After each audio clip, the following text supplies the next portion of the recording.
Students, welcome to T sir classes. మీ అందరికీ నమస్కారం.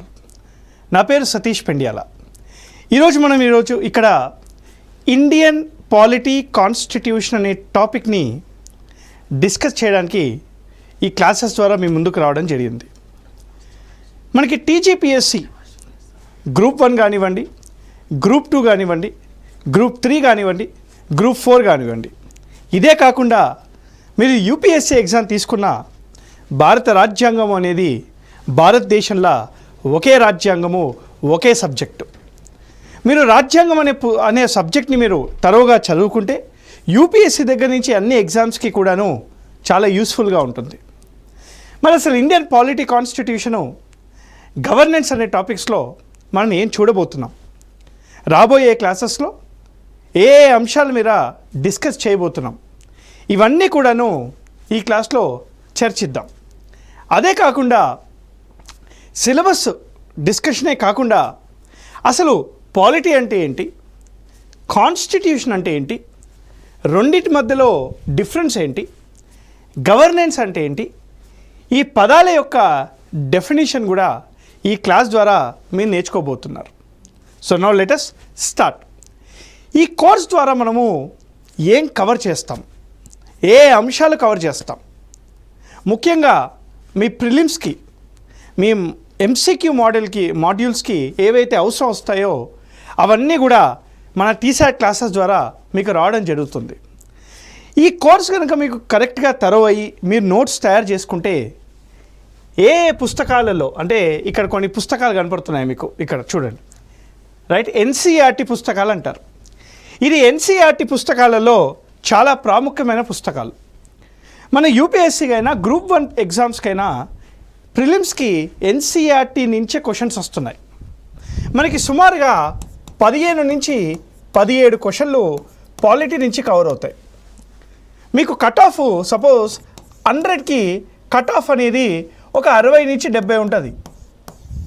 70% అంటే 100%కి 60 నుంచి 70% కట్ ఆఫ్ ఉంటుంది అనుకున్నాం. 60% ఉంటుంది జనరల్గా చెప్పాలంటే. ఫర్ ఎగ్జాంపుల్ గ్రూప్ 1లో 150 మార్కుల పేపర్కి కట్ ఆఫ్ ఎంత ఉంది సార్ అంటే సుమారుగా 70 నుంచి 75 ఉంటుంది.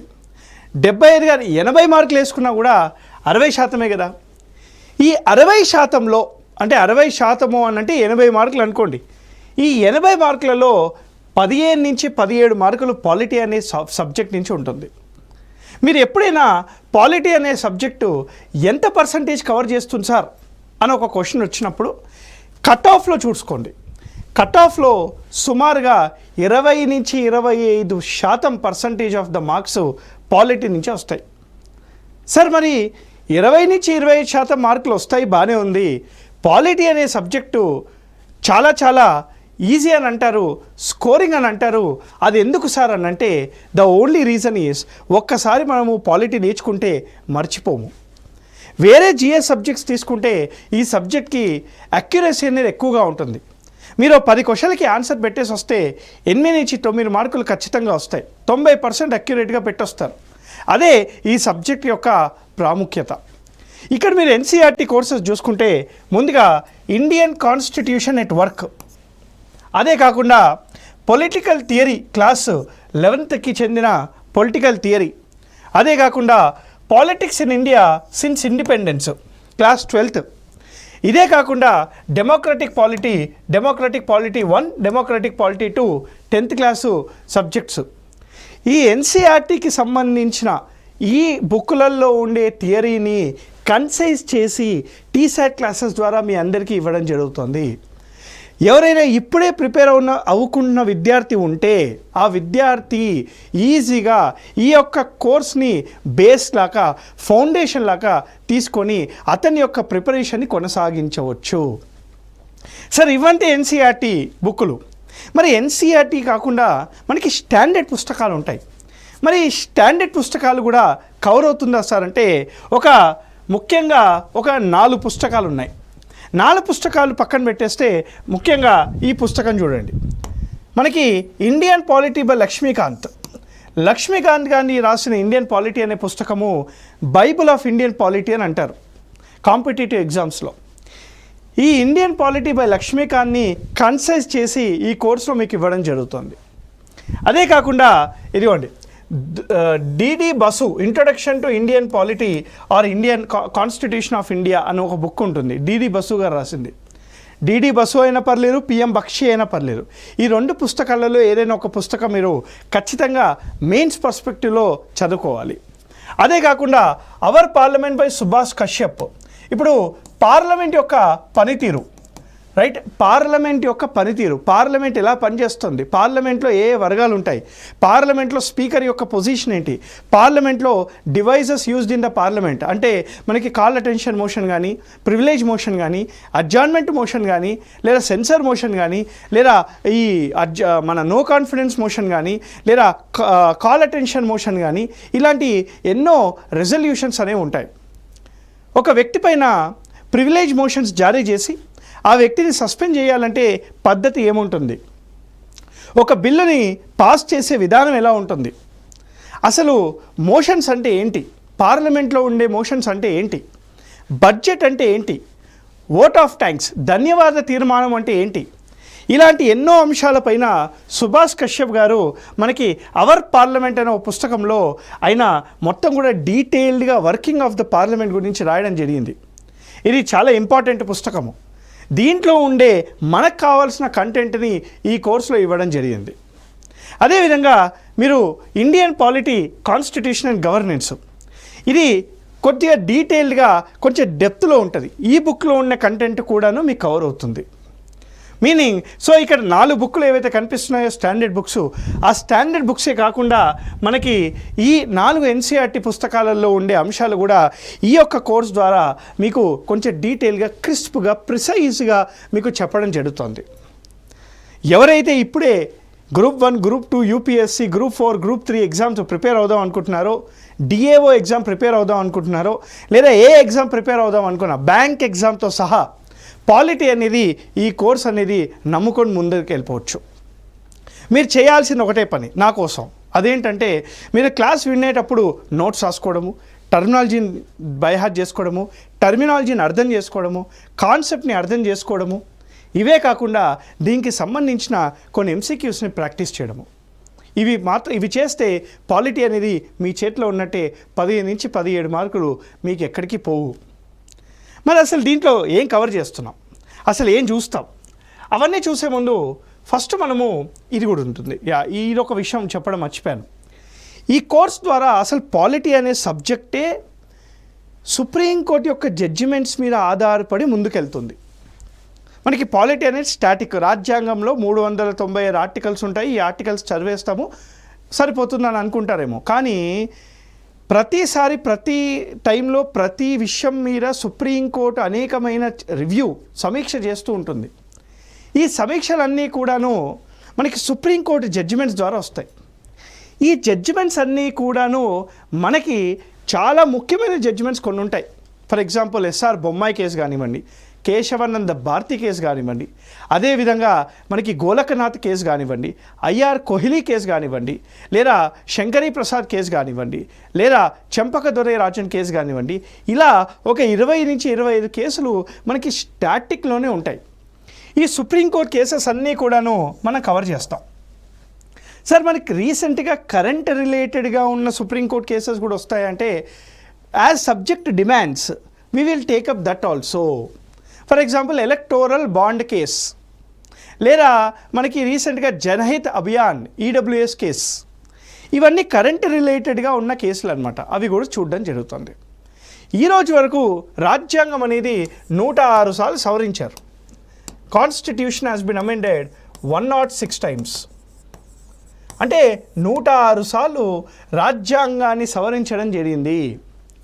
ఈ 106వ రాజ్యాంగ సవరణ చట్టం దగ్గర నుంచి ఇంపార్టెంట్ అమెండ్మెంట్స్ ఏవైతే ఉన్నాయో అవన్నీ కూడా చూడడం జరుగుతుంది. మనకి 106వ రాజ్యాంగ సవరణ చట్టం ద్వారానే కదా 33% reservation for women in Lok Sabha మరియు అసెంబ్లీ సీట్స్ ఇవ్వడం జరిగింది. ఇది ఒక చాలా ముఖ్యమైన ఘట్టం. మనకి ఉమెన్ సాధికారితకి ఒక ఫస్ట్ స్టెప్ వేయడం జరిగింది పొలిటికల్ ఎంపవర్మెంట్లో. అదే కాకుండా 105వ రాజ్యాంగ సవరణ చట్టం ఉంది. మనకి స్టేట్లు, రాజ్యాలు కూడాను బీసీ లిస్టుని ఇవ్వచ్చు అనే విషయాన్ని తీసుకొని రావడం జరిగింది. 104వ రాజ్యాంగ సవరణ చట్టం ఉంది. ఎస్సీ మరియు ఎస్టీల యొక్క రిజర్వేషన్ ఆఫ్ ద సీట్లు ఇంకొక 10 సంవత్సరాలు పెంచారు. 103వ రాజ్యాంగ సవరణ చట్టం ఉంది. ఎకనామికలీ వీకర్ సెక్షన్స్కి 10% రిజర్వేషన్ ఇస్తూ తీసుకొని రావడం జరిగింది. 102వ రాజ్యాంగ సవరణ చట్టం ఉంది. నేషనల్ కమిషన్ ఫర్ బీసీకి రాజ్యాంగ హోదా ఇచ్చారు. బీసీ కమిషన్కి రాజ్యాంగ హోదా ఇవ్వడం జరిగింది 102వ రాజ్యాంగ సవరణ చట్టం ద్వారా. 101వ రాజ్యాంగ సవరణ చట్టం ఉంది. జిఎస్టీని తీసుకొని రావడం జరిగింది, గూడ్స్ అండ్ సర్వీస్ ట్యాక్స్. దాని ద్వారానే జిఎస్టీ కౌన్సిల్ని కూడా ఏర్పాటు చేశారు. అదే కాకుండా 100వ రాజ్యాంగ సవరణ చట్టం ఉంది. మనకి ఇండియా మరియు బంగ్లాదేశ్ మధ్యలో దీవులను ఎక్స్చేంజ్ చేయడం జరిగింది. 99వ రాజ్యాంగ సవరణ చట్టం ఉంది. National judicial appointment commission, NJAC అని అంటారు. ఈ ఎన్జేఏసీని తీసుకొని రావడం జరిగింది. అంటే ఇప్పటి వరకు రాజ్యాంగం అమల్లోకి వచ్చాక 106 రాజ్యాంగ సవరణ చట్టాలు జరిగినప్పటికీ కూడాను దానిలో ఇంపార్టెంట్ రాజ్యాంగ సవరణ చట్టాలు అనేవి ఈ కోర్స్ ద్వారా మీ ముందు నేను తెలియజేయడం జరుగుతుంది. అదే కాకుండా ఇందాక చెప్తూ ఉన్నా, అసలు ఫస్ట్ సిలబస్లోకి వెళ్ళే ముందు, అసలు సిలబస్ అంటే చూసే ముందు అసలు పాలిటీ అంటే ఏంటి, రాజ్యాంగము అంటే ఏంటో చూద్దాం. అంతే కదండి, మనకు ఫస్ట్ పదాలు అర్థం కావాలి. మనకి పదాలు మరియు సబ్జెక్ట్ అర్థమవుతేనే సిలబస్ అర్థమవుతుంది. సిలబస్ అర్థమవుతేనే తర్వాత ఉన్న క్లాసెస్ అనేవి ఈజీగా అర్థమవుతాయి. సో ముందుగా మనకి పదాల యొక్క డెఫినేషన్ చూద్దాం. అసలు రాజ్యాంగం అంటే ఏంటి, పాలిటీ అనగా ఏంటి, ఇది ఒక్కసారి చూసే ప్రయత్నం చేద్దాం. Okay, what is the meaning of constitution? What is constitution? What is polity? చెప్పండి sir, what is constitution? Try to guess. Constitution, రాజ్యాంగము. Constitution is right, constitution is a codified document. It is a systematically codified document which consists of certain provisions.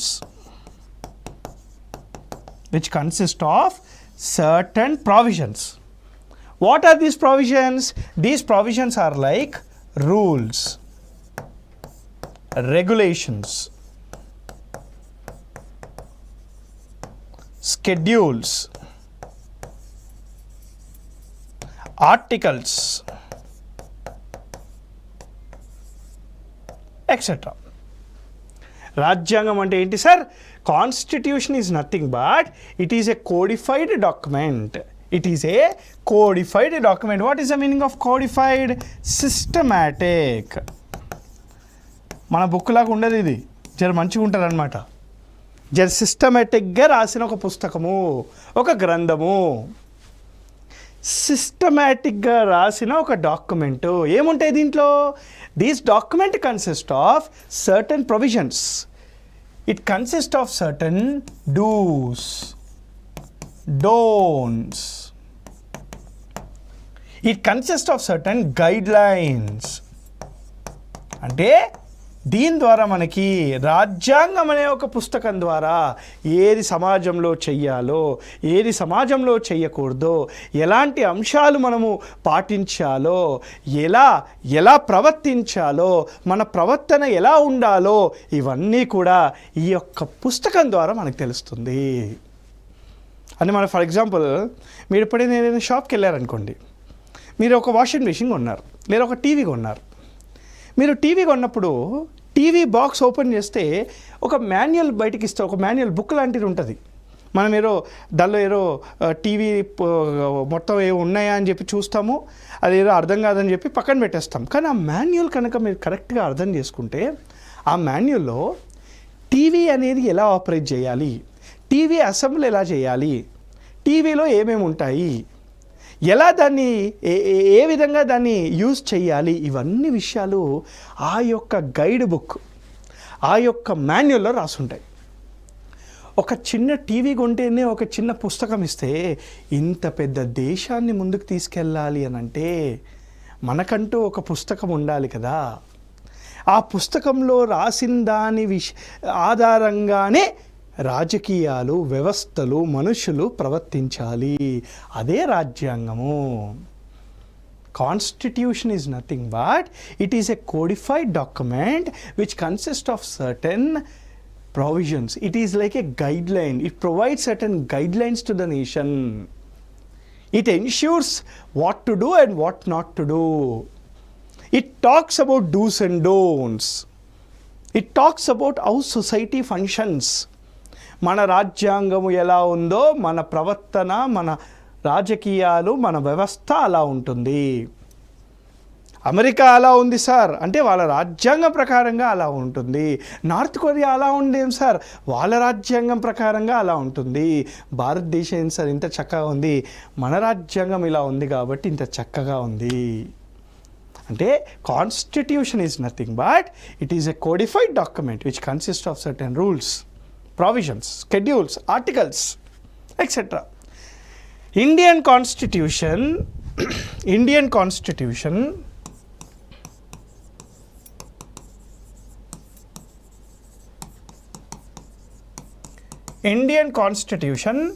is the primary law of the land. It is a supreme law of the land. It is a primary చట్టము. భారత రాజ్యాంగము అనేది it is the primary law of the land. It is nothing but the primary law of the land. It is a primary law of the land. అంటే sir primary కాకుండా secondary కూడా ఉంటాయా? ఉంటాయి. మరి ఏంటి సార్ అవి? మన ఇండియాలో 3000 పైగా చట్టాలు ఉన్నాయి. ఐపీసీ ఉంటుంది, సిఆర్పిసి ఉంటుంది, ఆంధ్రప్రదేశ్ విభజన చట్టం ఉంటుంది, మోటార్స్ వెహికల్ యాక్ట్ ఉంటుంది. ఎన్ని చట్టాలు ఉన్నాయి ఇండియాలో? ఇండియాలో జిఎస్టీ చట్టం ఉంటుంది, ఎన్నో చట్టాలు ఉన్నాయి ఇండియాలో. All other laws are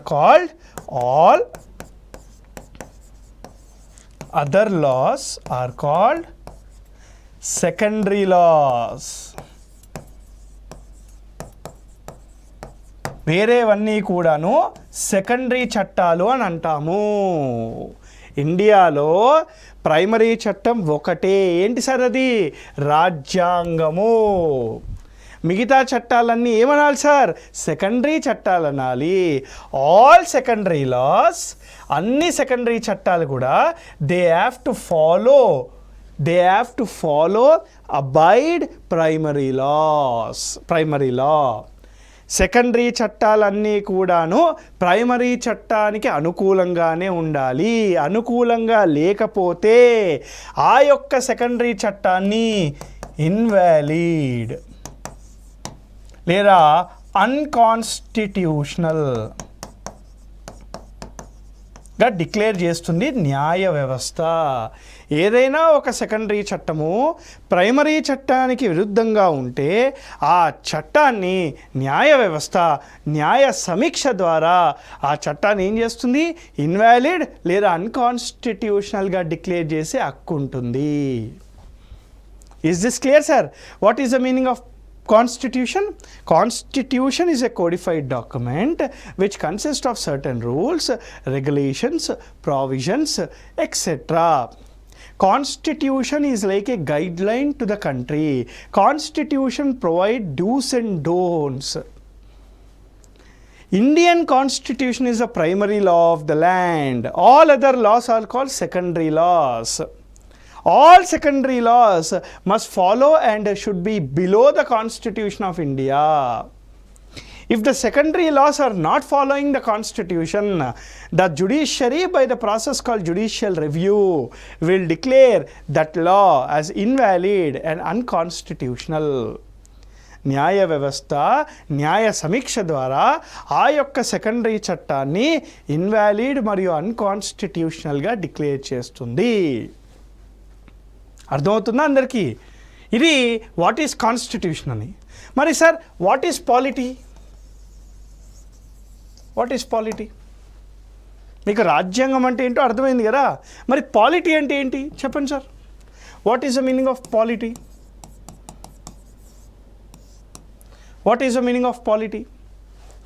Polity is nothing but it is the practical application of Constitution రాజ్యాంగాన్ని అప్లై చేసే ప్రక్రియనే పాలిటీ అని అంటారు. రాజ్యాంగాన్ని ఏ విధంగా అయితే సమాజంలో ఒక వ్యవస్థ ద్వారా దాన్ని అప్లై చేస్తామో, దాన్ని మనము అమలు పరుస్తామో ఆ విధానాన్నే పాలిటీ అని అంటాము. రాజ్యాంగాన్ని అప్లై చేసే ప్రక్రియనే పాలిటీ అని అంటాము. ఈ అప్లై చేసే క్రమంలో మనము కొన్ని రూల్స్ తయారు చేసుకుంటాం, మళ్ళీ అదే కాకుండా కొన్ని చట్టాలు తయారు చేసుకుంటాం, అదే కాకుండా కొన్ని సంస్థలను తయారు చేసుకుంటాము, కొన్ని సంస్థల ద్వారా రాజ్యాంగాన్ని అప్లై చేస్తాము. ఈ రాజ్యాంగాన్ని అప్లై చేసే ప్రక్రియనే పాలిటీ అని అంటారు. ఎందుకు అప్లై చేయాలి? ఒక ఎగ్జాంపుల్ చూద్దామా?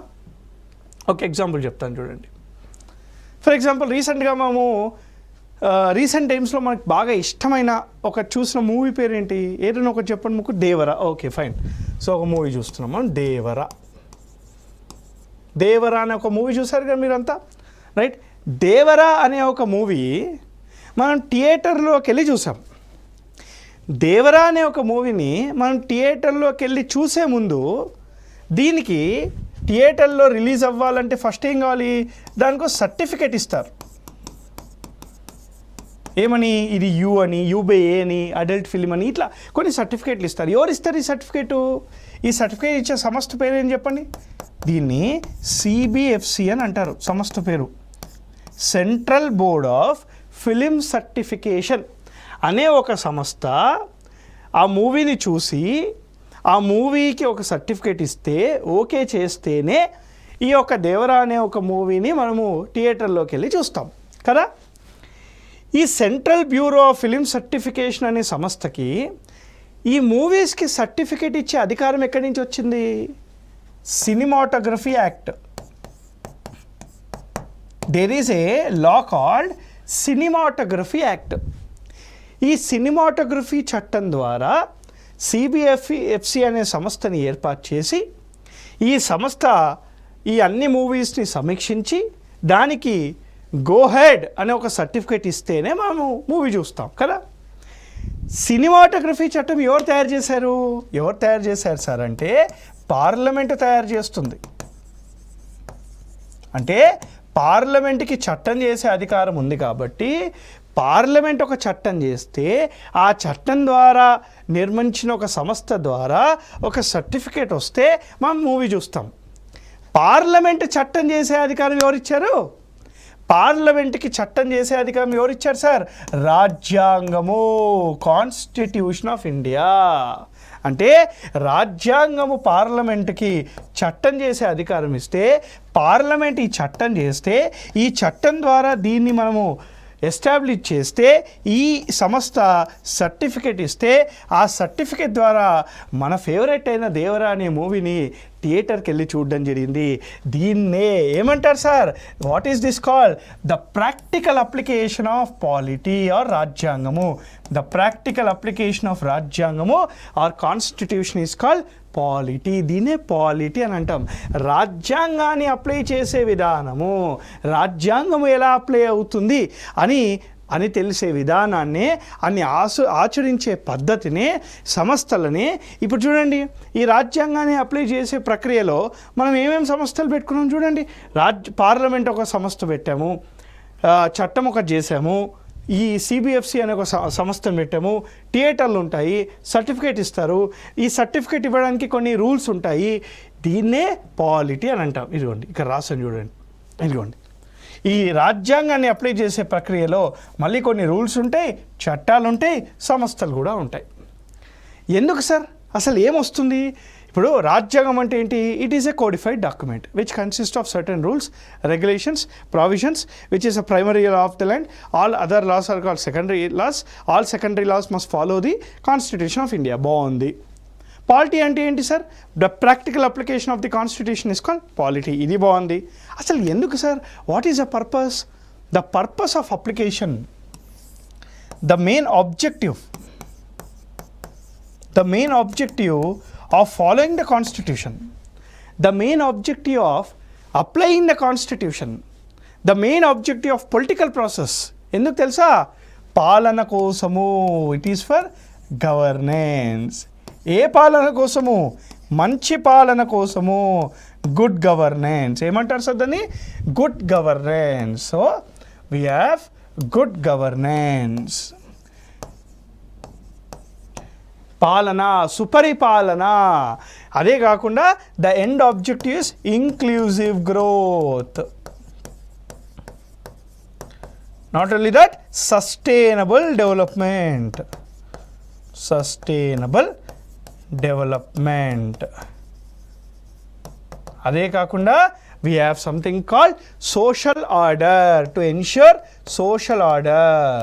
ఇది ఎండ్ రిజల్ట్. అంటే ఒక మంచి వ్యవస్థ దిశగా, ఒక మంచి పాలన దిశగా, ఒక మంచి మనుషులు దిశగా, ఒక మంచి సమాజాన్ని చేయడానికి రాజ్యాంగాన్ని తీసుకొచ్చాము. రాజ్యాంగం ద్వారా పాలిటీని తీసుకొచ్చాము, వ్యవస్థలను తీసుకొచ్చాము, చట్టాలను తీసుకొచ్చాము, రూల్స్ తీసుకొచ్చాము. ఇవన్నీ అప్లై చేసే పద్ధతినే మనము పాలిటీ, రాజ్యాంగము, గవర్నెన్స్ అని అంటాము. I hope you are following me. This is very simple. ఈ పదాలు అర్థమవుతేనే మనకి సిలబస్ అర్థమవుతుంది, లేకపోతే ఎందుకు అర్థమవుతుంది సార్?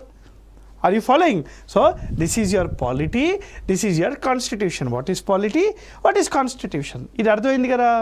నౌ మనం నెక్స్ట్ ఏం చేయాలి? What is nation, what is separation of powers theory? ఇవి చూసే ముందు అసలు ఈ కోర్సులో మనం సిలబస్ ఏం చూస్తాం, ఏ అంశాలు మనం చూస్తాం, ఇది ఒక్కసారి చూసేద్దాం సార్. ఈ ఒక్క కోర్స్ ద్వారా మనకి కామన్ సిలబస్ చూపిస్తున్నాం మీకు. ఇప్పుడు ఇది గ్రూప్ 1. ఈ గ్రూప్ 1లో మీరు ఒక్కసారి మీ యొక్క లెఫ్ట్ సైడ్ చూస్తే ఇది గ్రూప్ 1 ప్రిలిమ్స్. ఇది గ్రూప్ 1 ప్రిలిమ్స్ సిలబస్. దీంట్లో మనకి చూడండి 8th topic Indian constitution and polity అని కనపడిందా? ఈ Indian constitution and polity last time కూడా 15 నుంచి 16 మార్కులు వచ్చాయి. So Indian constitution and polity ఇది కవర్ అవుతుంది. ఇది కాకుండా ఇది చూడండి, ఇది మెయిన్స్ 50 మార్క్స్, దీనికి కూడా యూజ్ అవుతుంది, దీనికి కూడాను యూజ్ అవుతుంది, రైట్? ఇది గ్రూప్ 1. మనకి ఇక్కడ group 2, group 3, group 4 common syllabus ఉంది కదా 2, 3, 4కి. ఈ గ్రూప్ 2, 3, 4కి ఏదైతే కామన్ సిలబస్ ఉందో దీంట్లో ఇదే ఈ 10 టాపిక్స్ 1, 2, 3, 4, 5, 6, 7, 8, 9, 10. ఈ 10th టాపిక్ కొద్దిగా మనం గవర్నెన్స్ రిలేటెడ్. ఈ 9 టాపిక్స్ అయితే ప్యూర్లీ యువర్ కాన్స్టిట్యూషన్. ఈ 9 టాపిక్స్ కవర్ అవుతాయి ఈ యొక్క గవర్నెన్స్ సిలబస్లో. I following? సో ఈ యొక్క కోర్సు మీరు కనుక ఫాలో అవుతే, ఈ పాలిటీ కోర్స్ ఫాలో అవుతే మీకు ఈజీగా ఏ ప్రాబ్లం లేకుండా పాలిటీని అర్థం చేసుకుంటారు. పాలిటీ అనేది మీ ఒక ఫ్రెండ్గా మిగిలిపోతుంది. అంతే కదండి, మన ఫ్రెండ్ అంటే లైక్ చేస్తాం. So friends we love. So polity also మీకు ఒక ఫ్రెండ్గా అవ్వాలని కోరుకుంటున్నా. పాలిటీ అనేది మీకు ఆపద్బాంధుడు, అంటే మీకు రక్షగా ఉంటారు. ఏ సబ్జెక్ట్లో కూడా ఇంత స్కోరింగ్ ఉండదు, ఓన్లీ పాలిటీలోనే ఉంటుంది. ప్రతి జిఎస్ సబ్జెక్ట్ తీసుకున్నా 60%, 65%, 70% మీరు పెట్టొస్తారు అక్యురేట్గా. కానీ పాలిటీ అనే సబ్జెక్ట్కి గొప్ప విశేషం ఏంటంటే 90% కరెక్ట్గా పెట్టే అవకాశాలు చాలా ఉంటాయి. సో ఇది మనకి ఇవన్నీ కూడా చూస్తుంటాం. ఈరోజు ఇంట్రొడక్షన్ అయిపోయింది. నెక్స్ట్ క్లాస్లో మనము సపరేషన్ ఆఫ్ పవర్స్ థియరీ అంటే ఏంటి, నేషన్ అంటే ఏంటి, ఈ కాన్సెప్ట్ అనేది చూద్దాము. Till then thank you very much. Happy learning. జై హింద్.